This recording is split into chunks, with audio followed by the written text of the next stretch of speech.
दोस्तों सब्सक्राइब कीजिए हमारे हिंदी हॉरर स्टोरी चैनल को और नई वीडियो सबसे पहले देखने के लिए घंटी जरूर दबाएं। धन्यवाद।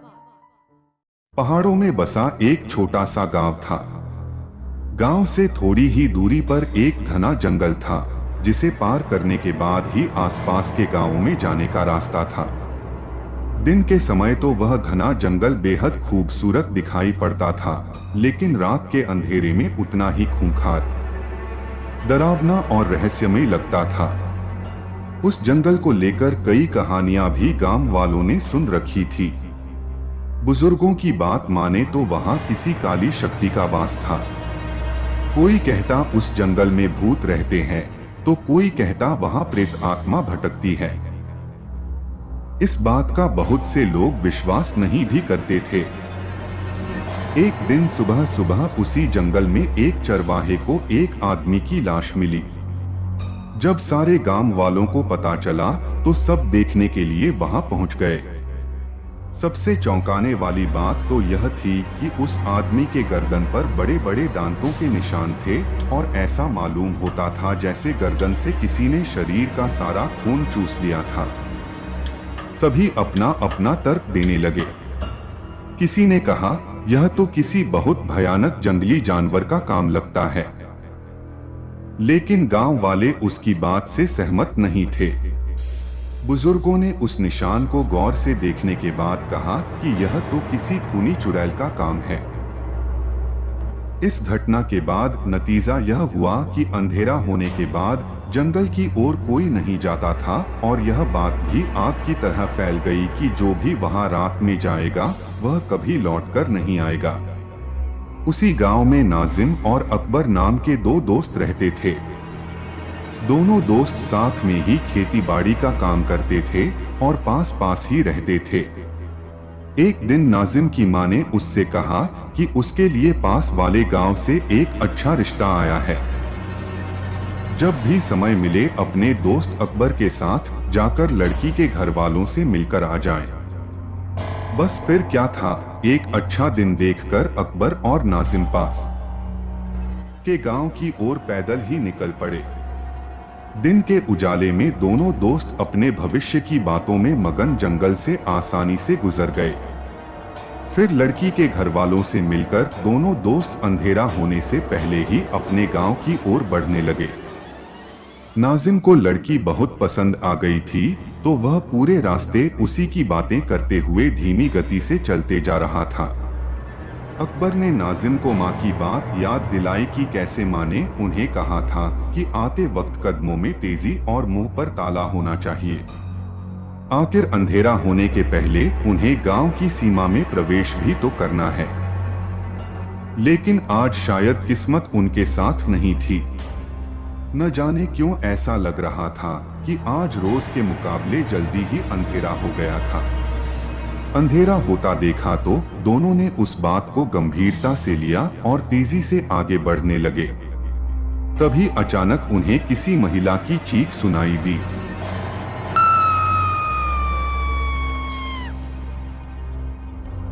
एक पल के लिए दोनों बर्फ की तरह अपनी जगह पर ही जम गए। थोड़ी देर के सन्नाटे के बाद फिर से एक दर्दनाक चीख से उनके शरीर में एक बिजली सी दौड़ पड़ी।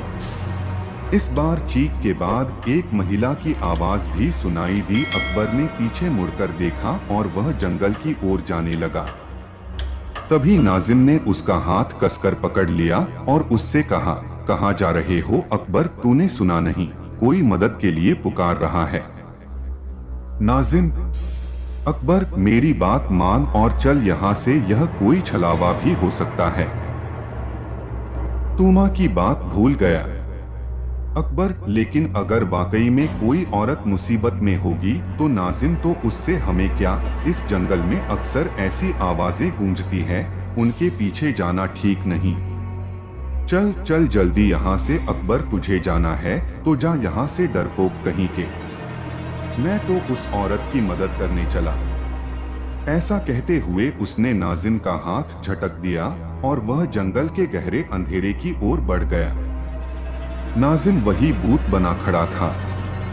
नहीं वह अकबर को अकेले छोड़ना चाहता था और न ही जंगल में जाना चाहता था।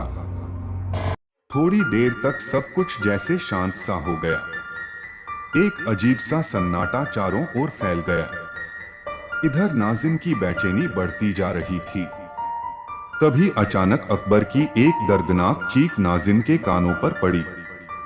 वह बिना सोचे समझे आवाज की ओर भागता चला गया।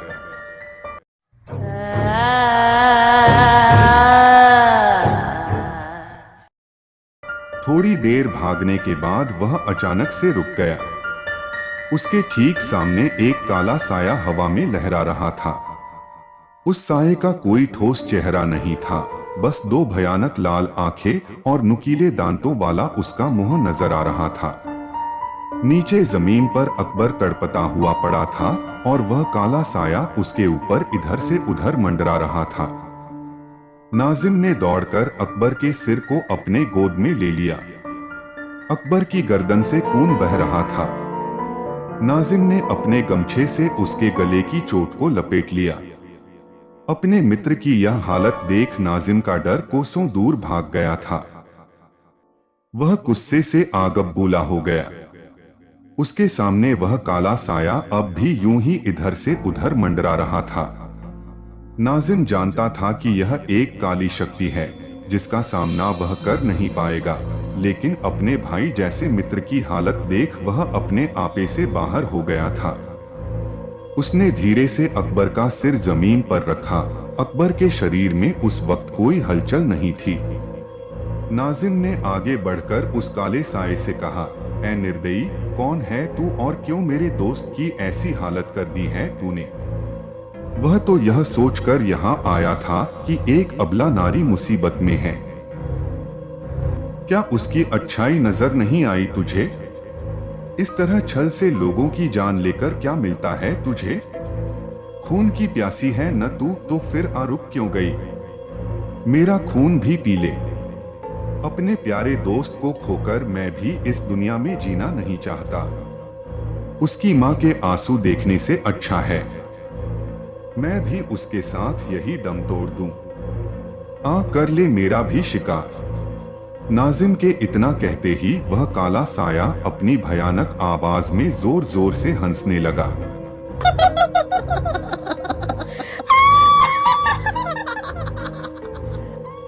और फिर अचानक उसने तेज गति से नाजिम की ओर बढ़ते हुए उस पर हमला कर दिया।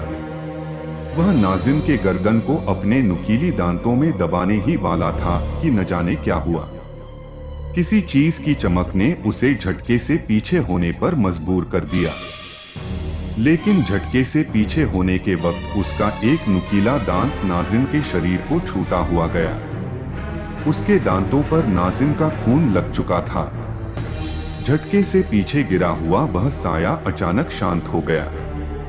उसके विचित्र शरीर ने अपने आप एक आकार लेना शुरू किया और देखते ही देखते वह काला साया एक खूबसूरत सी लड़की में बदल गया। नाजिम अपने शरीर पर लगे घाव को देखने में ही व्यस्त था। जब उसकी नजर सामने खड़ी लाल वस्त्रों में उस युवती पर पड़ी तो वह अचानक से चौंक गया। क्या हुआ और कैसे हुआ, उसे कुछ भी समझ नहीं आ रहा था। इधर अकबर भी धीरे धीरे होश में आ रहा था। देखते ही देखते दोनों दोस्तों के सारे घाव अपने आप ठीक होने लगे। नाजिम, यह सब क्या है? कौन हो तुम? युवती ने कहा, घबराओ नहीं, अब मैं भी तुम्हारी तरह एक साधारण मनुष्य हूँ, कोई काला साया या चुड़ैल नहीं। नाजिम, क्या मतलब है तुम्हारा? मैं कुछ समझा नहीं। और हमारे घाव? अकबर, तू ठीक हो गया मेरे दोस्त। अकबर ने आगे बढ़कर अपने दोस्त को गले लगाया और कहा, हाँ मेरे भाई, मैं ठीक हूँ। मगर यह कौन है? युवती ने आगे कहा, यह कई वर्षों पहले की बात है। मैं अपने सहेलियों के साथ इस जंगल में आई थी। यहाँ एक तांत्रिक साधना में लीन बैठा था। हमारी आवाज सुन उसकी साधना भंग हो गई और वह मुझे देखते ही अपने होशोहवास खो बैठा। मेरी सहेलियों ने यहाँ से भागकर अपनी तो जान बचा ली, लेकिन उस तांत्रिक ने मुझे पकड़ लिया। उस वक्त मेरे पास एक छोटा सा छुरा था, तो मैंने अपना बचाव करते हुए उस तांत्रिक पर हमला कर दिया। छुरा उसके छाती में अंदर तक धंस चुका था।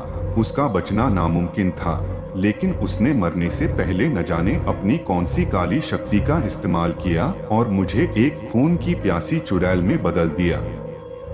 अपने प्राण त्यागने से पहले उस तांत्रिक ने मुझे बताया कि अगर किसी इंसान ने खुद मेरे पास आकर मेरा शिकार होना मंजूर किया, तो उस इंसान के खून के एक बूंद से ही मुझे इस घिनौने रूप से आजादी मिल जाएगी। और फिर वह जोर जोर से हंसने लगा, यह कहकर कि कोई इंसान कभी भी ऐसा नहीं करेगा और मैं हमेशा इसी रूप में लोगों का खून चूसती रहूंगी। इतना कहकर उसने अपने प्राण त्याग दिए। लेकिन आज जब मैंने अकबर पर हमला किया, तो तुम गुस्से से आग बबूला हो गए और उसके विरह में तुमने अपने आप को मुझे सौंप दिया।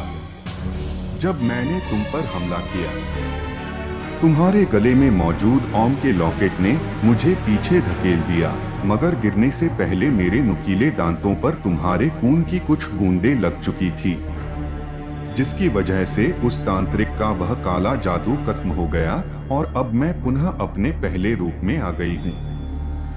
नाजिम ने अपने गले के ओम लॉकेट को चूमते हुए भगवान का शुक्रिया अदा किया। जब दोनों दोस्त वापस अपने गांव की ओर बढ़ने लगे, तो उस युवती ने नाजिम के पैरों में गिरकर प्रार्थना की और कहा, नाजिम, मेरा यह जीवन तुम्हारी देन है। अब इस दुनिया में मेरा तुम्हारे अलावा कोई नहीं है। मुझे अपनी जीवन संगिनी के रूप में स्वीकार कर मेरा जीवन धन्य कर दो। नाजिम ने उस युवती की बात सुनकर कहा, मगर मैं तो तुम्हारा नाम तक नहीं जानता, और फिर मैं कैसे भूल जाऊं कि तुम एक चुड़ैल हो।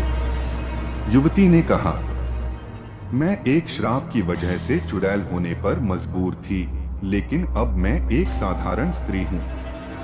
मेरा नाम राधिका है। उन दोनों की बात सुन अकबर ने अपने दोस्त से कहा, शायद भगवान की भी यही मर्जी है नाजिम। इसके भाग्य में तुमसे मिलना लिखा था, तभी इसके साथ यह सब हुआ। इसे अपना लो नाजिम। मगर गांव वालों से क्या कहेंगे? अकबर, वह सब तू मुझ पर छोड़ दे। इस तरह जब तीनों गांव पहुंचे तो सबकी खुशी का ठिकाना न था, क्योंकि इससे पहले इतनी रात गए कोई उस जंगल से ऐसे जिंदा लौटा नहीं था। फिर अकबर ने अपनी मां से कहा, मैंने नाजिम से कह दिया था मेरे शादी के पहले तुझे शादी करनी पड़ेगी, तो बस मेरे यार ने मेरी खुशी के लिए एक अनाथ लड़की से शादी कर ली है। उसके कुछ दिनों बाद अकबर की भी शादी धूमधाम से हो गई और उस गांव से खून की प्यासी चुड़ैल का साया भी हमेशा हमेशा के लिए हट गया। दोस्तों, सब्सक्राइब कीजिए हमारे हिंदी हॉरर स्टोरी चैनल को और नई वीडियो सबसे पहले देखने के लिए घंटी जरूर दबाएं। धन्यवाद।